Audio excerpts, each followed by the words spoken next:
So today my presentation was titled Composite Microstructure Correlations, and I think I've been maybe a bit over ambitious over what I want to go through, and I think a rather suitable title for it is Measurement of Extrinsic Properties on Fibrous Composite Microstructures.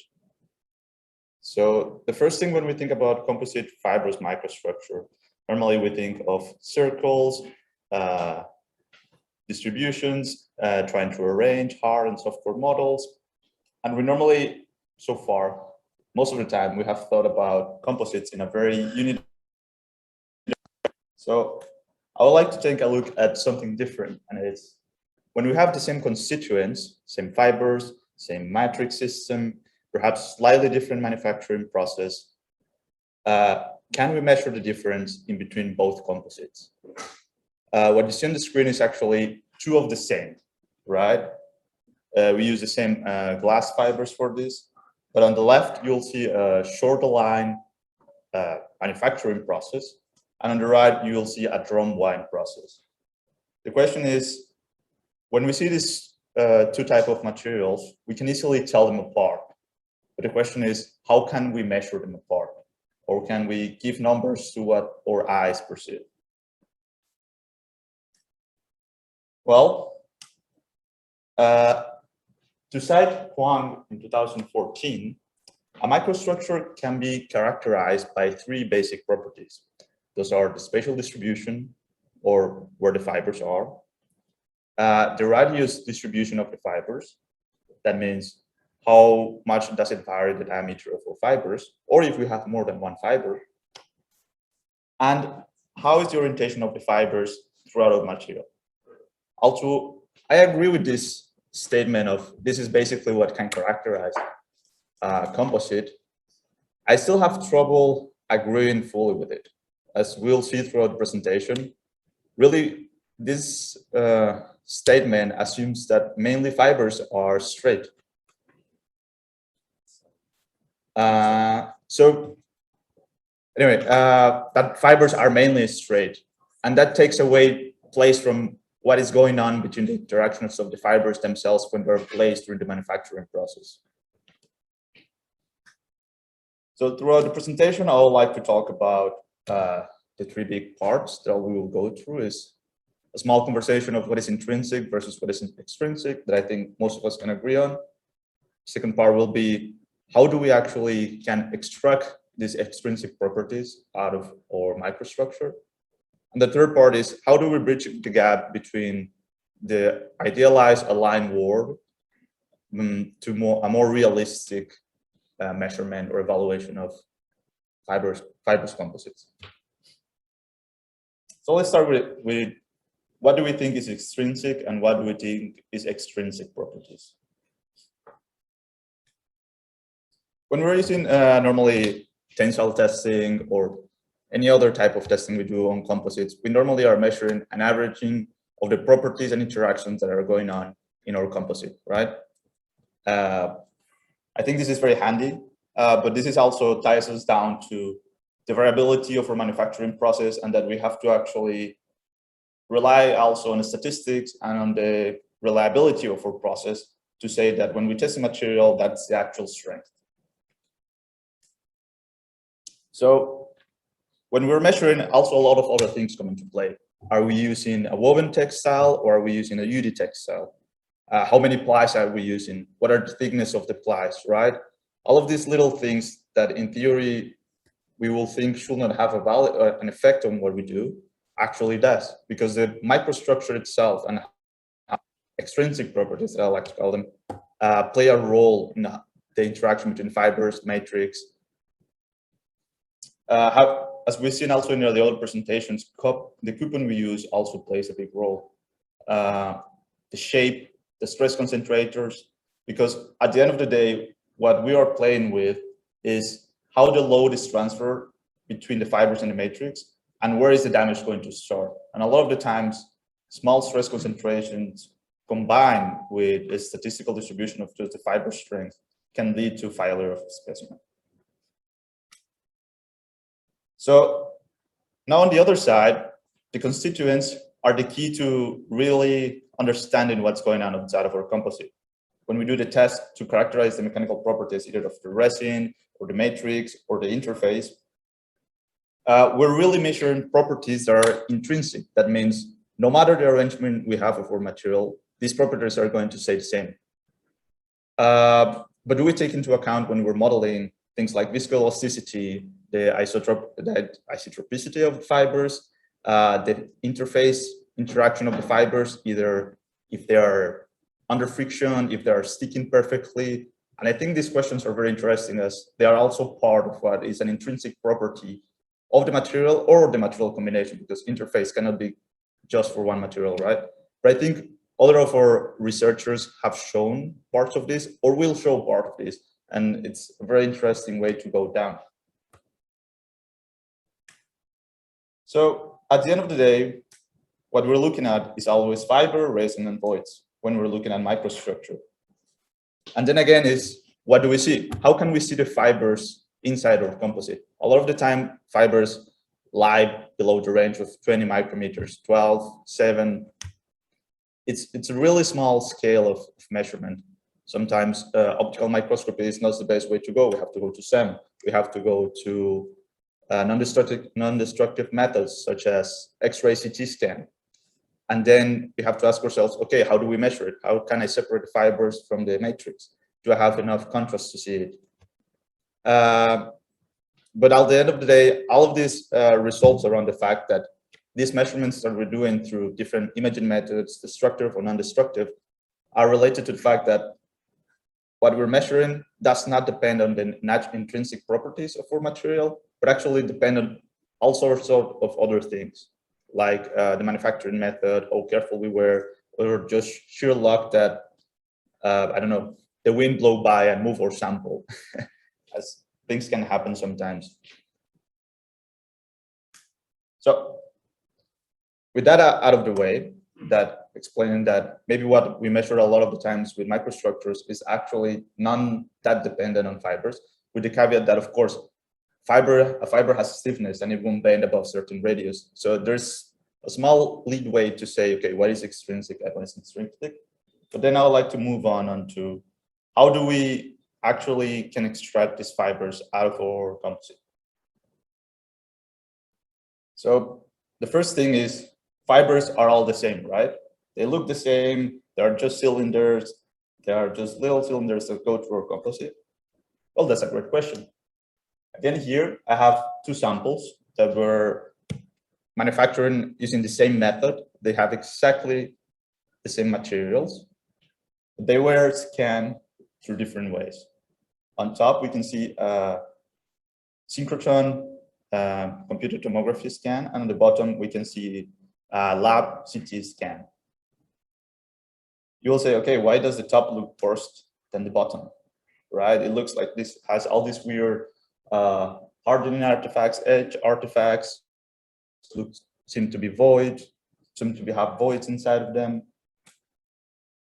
while the lab CT scan doesn't, right? Well, it has to do with how fast are we doing the analysis.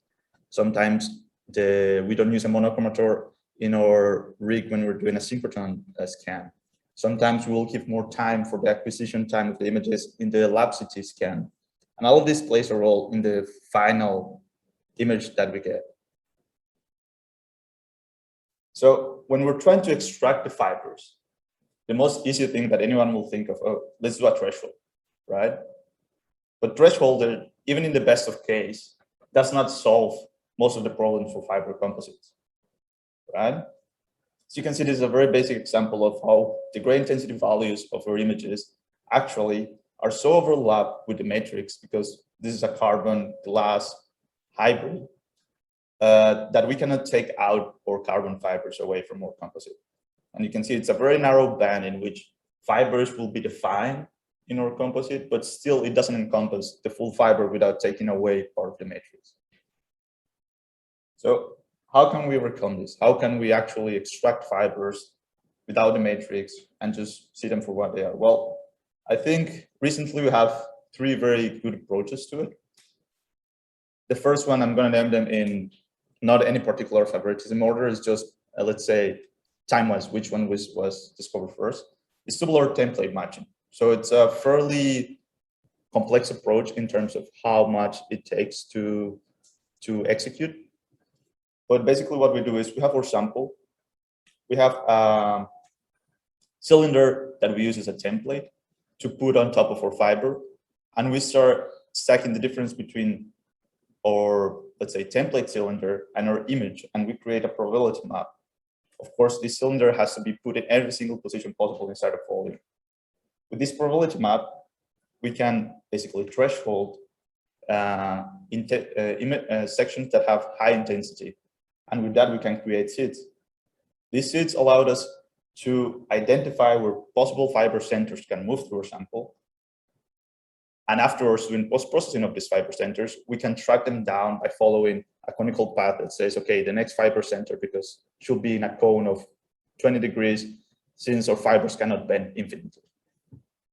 This has certain advantages. For example, even though the input is very minimal, I just have to determine if my fiber cylinder template has certain length, certain diameter. I can also input things like, oh, my fiber can be hollow, as this method was not developed for our type of fibers, but for neural fibers. Requires very minimum input, just that, but also requires a long processing time. Like we're talking for a half a cubic millimeter, something like 25 to 30 hours of processing time. Of course, will vary with machine to machine, but we're talking about a workstation dedicated just to doing this. The advantage is that this type of template matching is very robust and is it is not sensitive to image variations or, let's say, variations in the grayscale for fibers.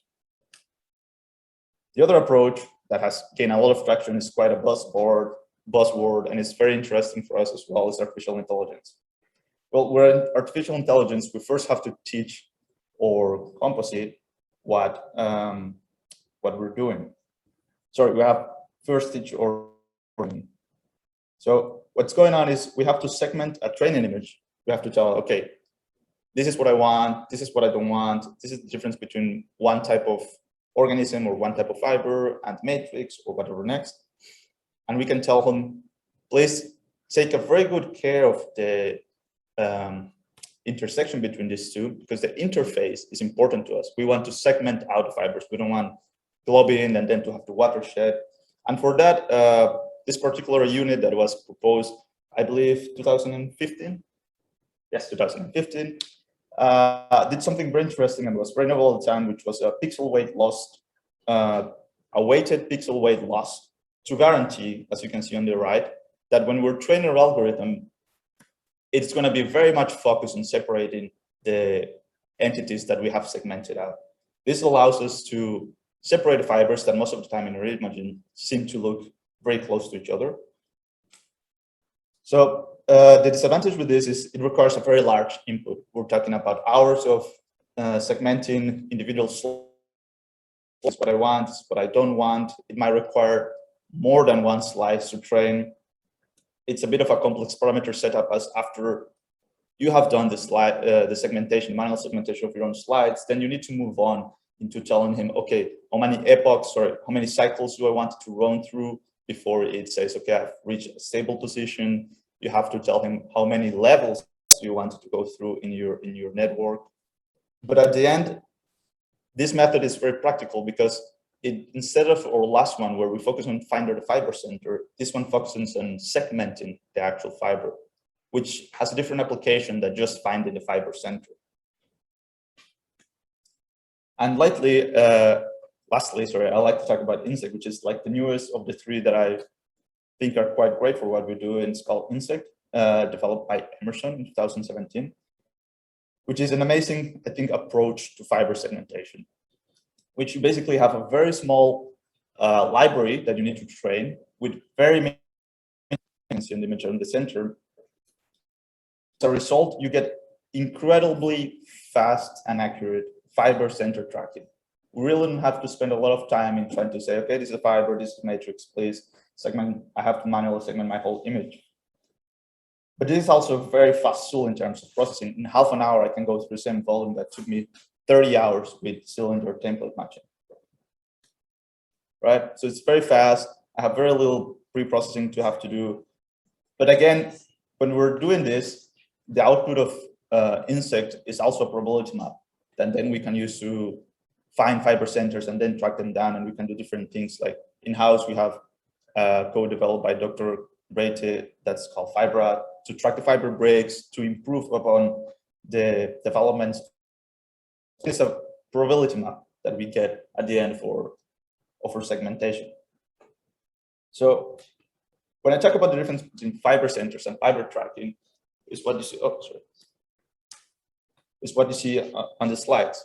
Fiber center allows me to assume that the fibers will have a specific diameter, right? Because I cannot actually tell by the segmentation method that the fiber has a specific diameter.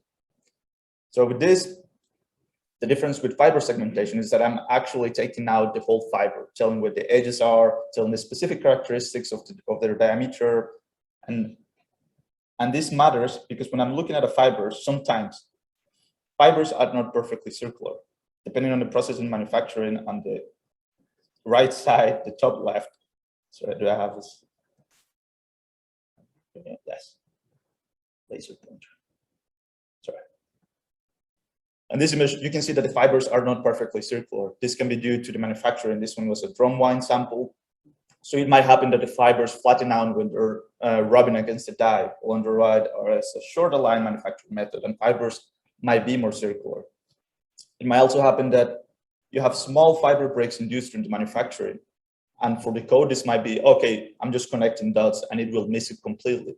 But in reality, this is basically a sharp angle in our fibers, which will lead to either stress concentrations or other type of artifacts when we're trying to know what's going on in our composite. All right, so now that I've described that segmentation is a very important part of being able to analyze extrinsic properties, let me tell you about why do I call it bridging the gap? How do we go from just saying, okay, this is just a UD way of saying fibers go this way, but the reality is different, even for UD composites, right? So the first parameter that I think applies for both UD, the UD model that we have and real composites, it's in plane relative position. This means how is our nearest neighbor, if we look at a slide, for example, how is our nearest neighbor located? That means it's located at a more than one fiber diameter distance. What is the average of the fiber diameter distance? And what we can see is this was more or less a compilation of 12 test samples, is that no single material has a specific distance of the nearest neighbor. They all vary throughout different manufacturing processes. But what doesn't change is the nearest neighbor orientation. This means that the distribution in general of where our nearest neighbor is located in a 360-degree angle is basically random. And there is no specific distribution surrounding this. So this is the first basic parameter that I think we have so far been successful in implementing for UD models, for flat UD models. But the other part that we were describing in the beginning is that not only the position, but the orientation matters, comes with a caveat. It is, what kind of orientation do we measure? Most of the times we talk about,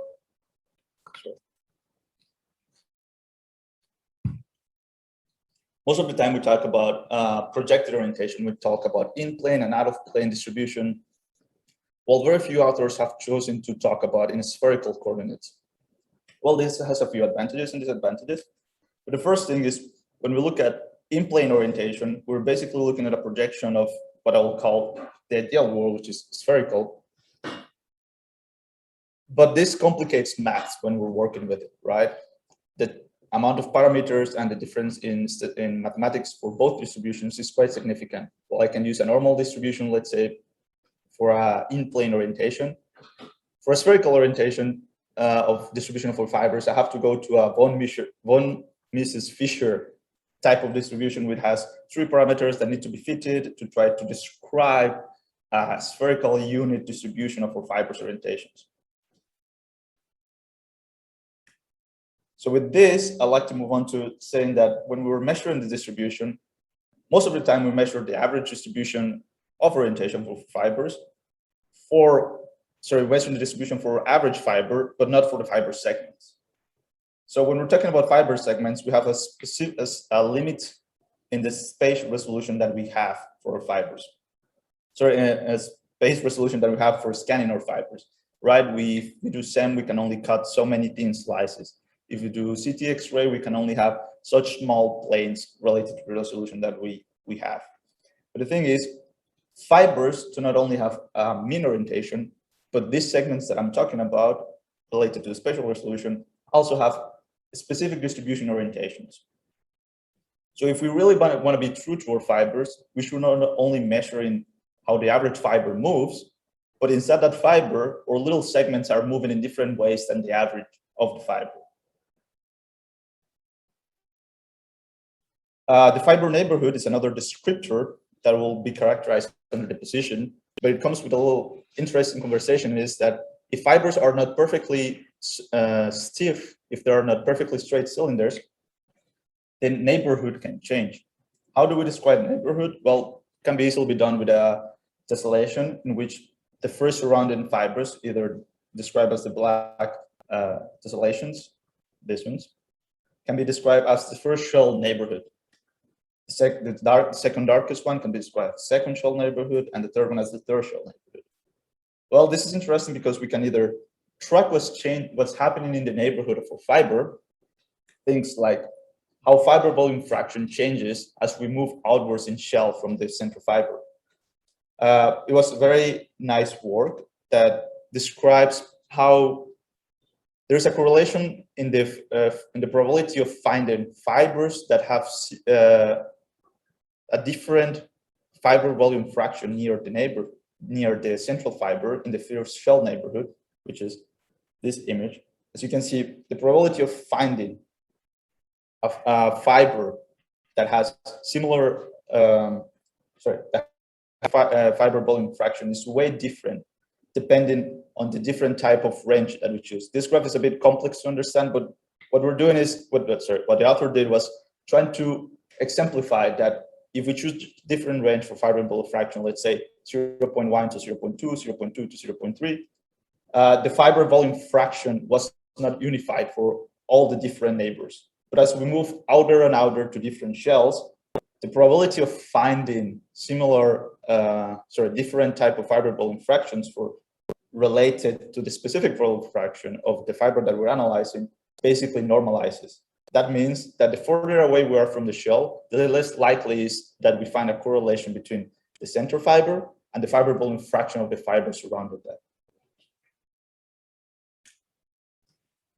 And what I was saying is the neighborhood of our fiber can change through the length of a fiber, which is another parameter that implies that fiber are not stiff, perfectly stiff, straight cylinders, right? As we're looking through the slices, we can see that a fiber starts moving from the first position with its nearest neighbor being the two black fibers. It dangles around, goes around, changes one neighbor, moves out of the plane, can even move out of our matrix and completely change neighborhood. Well, this is complex. And one way of measuring it, which was also proposed by the same authors, was to use the probability of neighborhood change or first shell neighborhood change throughout the length of the fiber, as described by Ita here. And you can see that the further we move down, the larger the distance we have, the more likely it is that we change neighborhoods throughout our length, which I will say is an interesting parameter to describe how fibers twist and change of neighborhood when we're talking about beauty composites, but it's not the same as when we're talking perfectly aligned composites. But in the end, this is just a small description of the few parameters that I've realized we have to describe our composites. That these parameters are extrinsic to the composites, with the caveat that, of course, let's say fiber stiffness has something to do with how much it's going to twist. But I do think that to end it, I would like to say something that was said in 1993, that we still have a need for rigorous quantitative methods to define the microstructure of fiber composites, since this is becoming increasingly apparent as the links between detailed microstructure and properties are being investigated. And I think pretty much the other presentations that you're either going to see in the school or in the conference will align with this. We need to start having better descriptors of our microstructures. And that'll be it.